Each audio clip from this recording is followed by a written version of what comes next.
So in this video, we're going to review linear equations. This should be a review from your 8th grade year. This was a major topic that you were supposed to cover in 8th grade, so should just be a refresher.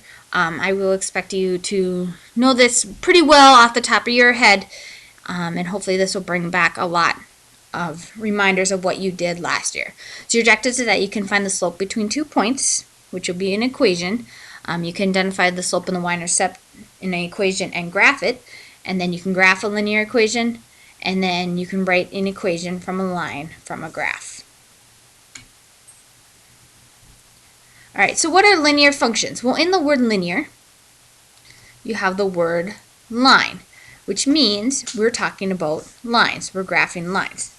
Another way to think of linear, which is probably the best way to think of it, is any situation that changes at a constant rate. It goes up or down by the same amount. So kind of looking at different things, you get $5 a week. Every week you add $5. That would be a linear situation because we're going up by 5 each time. Or if I could take away $5, then you're going down by 5 each time. You're adding or subtracting. Here is anytime you see a graph of a line, that means it's a linear function.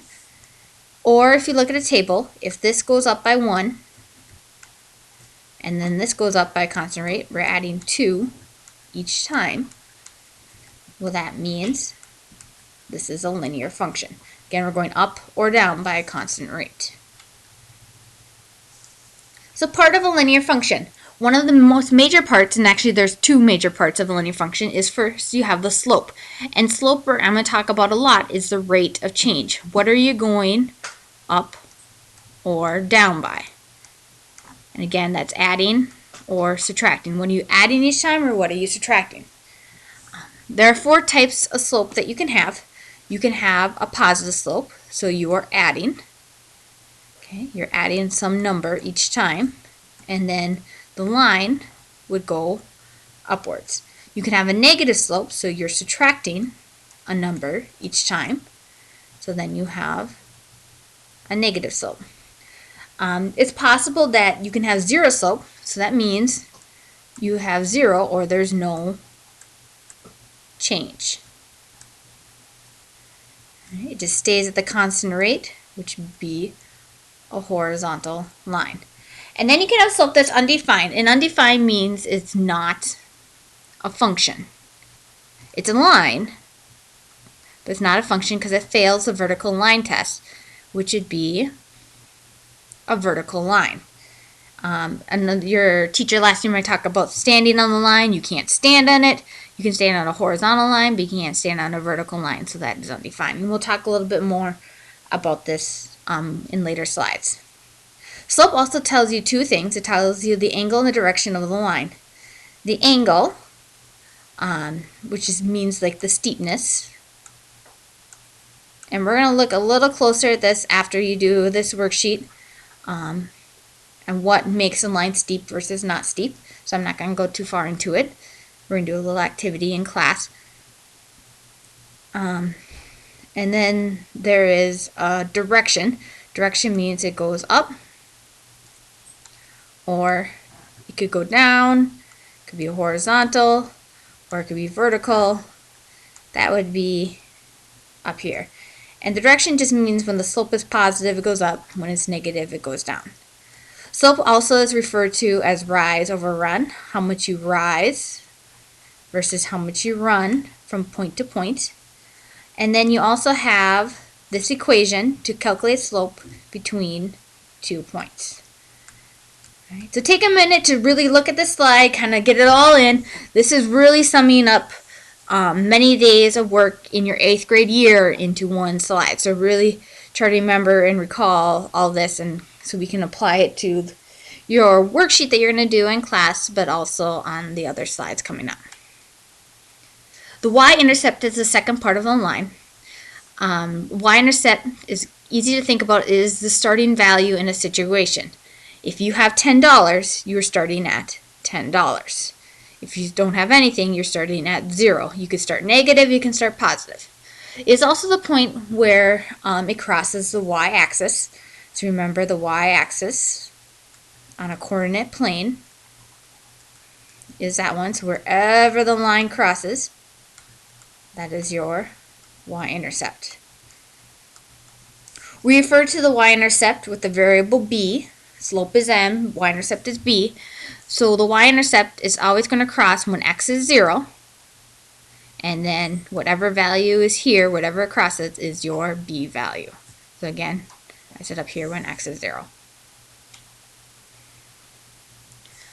Alright, so in a linear function, we are just going to look at one form, which is called slope-intercept form. It is the most useful form, so we're just going to focus on that and not do everything from your 8th grade year. Alright, so we have the equation y equals mx plus b. So we have m, which is your slope. B is your y-intercept. Alright, and then x and y are just your variables. So in this equation, we have y equals negative 2/3 x plus 4. So your m, which is always next to x, because that's your change, is 2/3, and your b, or your y-intercept, would be at 0, 4.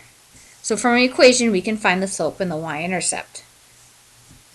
We can also find the slope from the graph, which is the rise and the run. So you pick any 2 points. It doesn't matter which 2 you pick. I like to pick 2 close together because then that kind of reduces me from reducing my fractions. I go how much I rise, which is 2 over 1. So my slope, in this case, be 2 over 1, which always simplify your fractions down to 2. And I can look at my b. My b in this case would be 0, 3. That's my y-intercept. You can also find the slope from any 2 points in the line. So that's where this formula comes in. So I'm just going to do an example. We go 8 minus 7, or I'm going to do it 2 ways because you can go 7 minus 8. It doesn't matter. What does matter, since on this one I started with 8, I have to start with the same x in that point. So I need to start with negative 2 minus 3. I'm just plugging into the formula. And that gives me 1 over negative 5. So negative 1/5. Now on the second one, since I started with 7, I need to go 3 minus, and then negative 2. 2 negatives in a row make a positive. So that's negative 1 over 5. So I still get the same answer as long as I follow that if I start with the 7, I need to start with the 3 in my denominator. If I start with the 8, I need to start with the negative 2 in my denominator. Okay, so let's practice finding slopes and lines. So again, you just need 2 points. I'm just going to find any 2 nice points here. I see one here, and I see one here. And again, I want my points to be close. If you don't, you're just going to have to reduce fractions. And I find, remember, my rise over my run. So it goes up 1 over 2. So that's 1/2 is my slope. On this one, since my line is going down, I know my slope is going to be negative. This one, it was going up, so I know my slope is going to be positive. It's an important fact. So it looks like I have a nice point here and a nice point here. So I go down 1 over 1, so down is negative, right is positive. So my slope is negative 1 over 1. Reduce your fractions if you can. So my slope is negative 1. Which makes sense since my line is going down, like I said. Again, you can find the slope between 2 points. So that's using this formula like I did on the previous slide.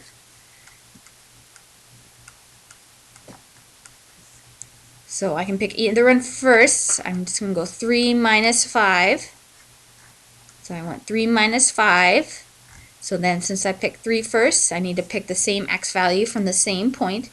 So negative 6 minus negative 5. That is negative 2. Negative 6, 2 negatives in a row make a positive. Plus 5 is negative 1. Simplify that if you can. My slope is 2. On D, I subtract my y's. I get 8 minus 8. And it doesn't matter which one I do 0 to because they both have 8. I can go 0 minus 2. I get 0 over negative 2, which 0 divided by negative 2 is 0. So my slope is 0, which anytime a slope is 0, that tells me I have a horizontal line. Kind of as a note, be very careful. There will be situations where it could be reversed, like negative 2 over 0. This does not equal 0. If you type in your calculator will give you like an error, domain error, kind of saying it's impossible because in mathematics you cannot divide by 0, which is a very hard concept for students to get once in a while, but it's a very important one why you can't divide by 0. If you want me to explain it to you further, I can in class. But in this case, this would be the undefined.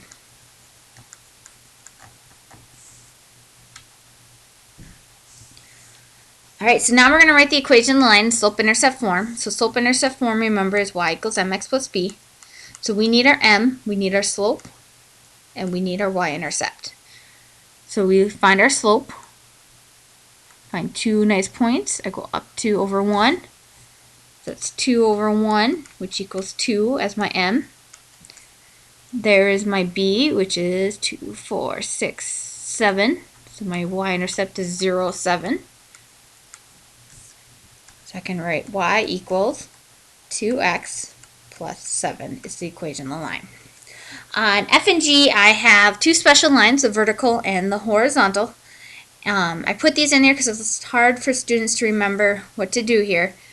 If you take a look here, my slope, because it's vertical, is undefined.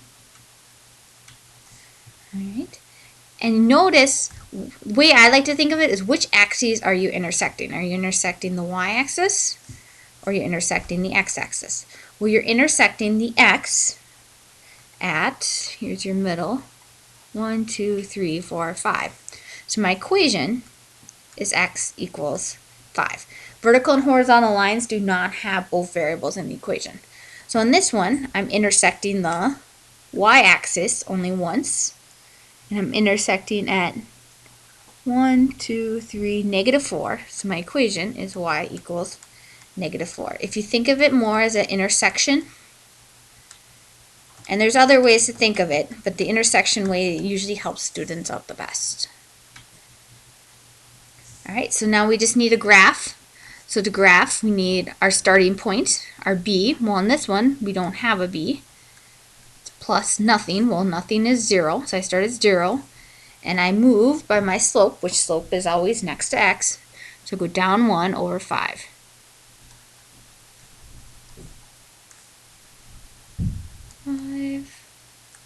Now I like to do a lot of points to make sure I have a nice straight line. And put arrows at the end because it keeps going. Alright, so we have y equals negative 7. So if you think of the previous slide, this means it's going to intersect y at negative 7. So I find negative 7, which is right here on the y. And it's only going to intersect it once, so it wouldn't be up and down. It'd be left and right. This one's going to intersect x.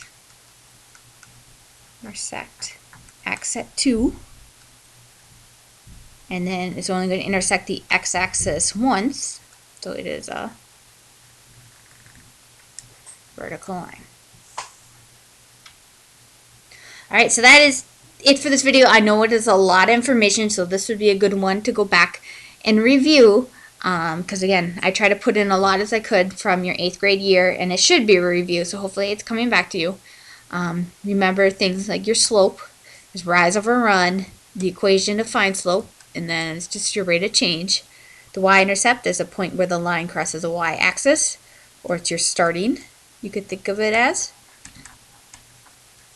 And then the equation of a line is y equals mx plus b, where m is your slope, your rate of change, and y is the starting value. Reminder to do your reflection so you get credit for watching this video.